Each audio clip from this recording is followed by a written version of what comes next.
Well, hello, everybody. I am just going to quickly address an issue that last night at a public meeting, everybody's still up in arms about Mr. Trump and how dare he impose tariffs on Canada. And I know we have a 30-day reprieve right now, which I'm sure will work to Trudeau's benefit and proroguing government for a little longer. But here's the reality. I had somebody look at me straight in the face and go, "We don't have a fentanyl problem. The US is making that up. This is not about borders." Well, Trump did say it was about borders right from the beginning. He did say we have a fentanyl problem, terrorists coming across the border. Our ports of entries, and it was a great article done today, or a live stream actually, where Pierre Poilievre actually talks about our port of entry and the lack of policing that happens there and what needs to change. And of course, some of that involves stricter laws and punishment for those who do sell these drugs. And I do believe he was talking about 40 milligrams or something. I'm not a drug person, so forgive me. And how literally that's enough to kill 20 people. This is not an insignificant problem. It is a very significant problem. I had somebody said to me last night, "Oh, less than 1% of the fentanyl around the world is coming out of Canada." Well, I just want to talk a little bit about that. This doesn't take much. And this is where I keep encouraging people to get involved. Do your own research because it doesn't take much to see that Canada is a much bigger player on this front than most people realize. I've already directed some people to the Daniela Coroni show with Sam Cooper. Sam Cooper wrote a book, investigative journalist, called Willful Blindness. Check that out. But here's just some headlines that just a quick, like few minutes on the computer bought up.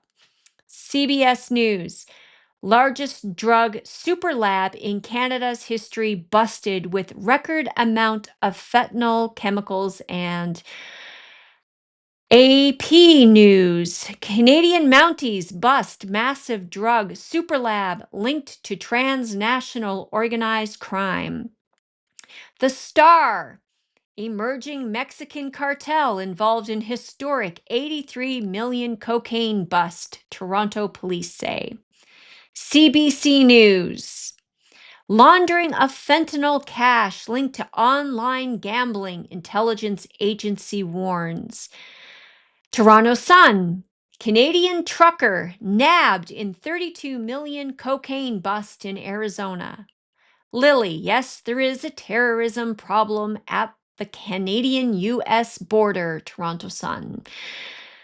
National Post, first reading. Canada yielding 87% of all terror suspects stopped at the US border crossing.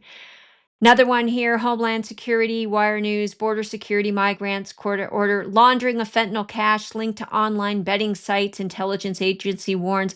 The list goes on and on and on. It does not take much research or digging here to realize that we have a problem on our Canadian border. And the question every Canadian, rather than booing a national anthem and being as disrespectful and as ignorant and naive as that is, what you need to be asking is, why has our own government decided to ignore this problem for as long as they have? This is a true and a real problem. We've intelligence agencies, we've got police departments, everybody trying to bring attention to this matter, and our own government has ignored it. Why? Again, you got to keep asking that question. Why? This is not a Trump issue. This is a Canadian government for the last 9 years Trudeau issue, but it goes back even further than that. So there you go. Just some headlines. Do your own research. This is, stop making it out to be something it's not. Trump's not the bad guy here. He's the bad guy, according to Canadians, for calling out a problem that we have that needs to be fixed. So cheerio.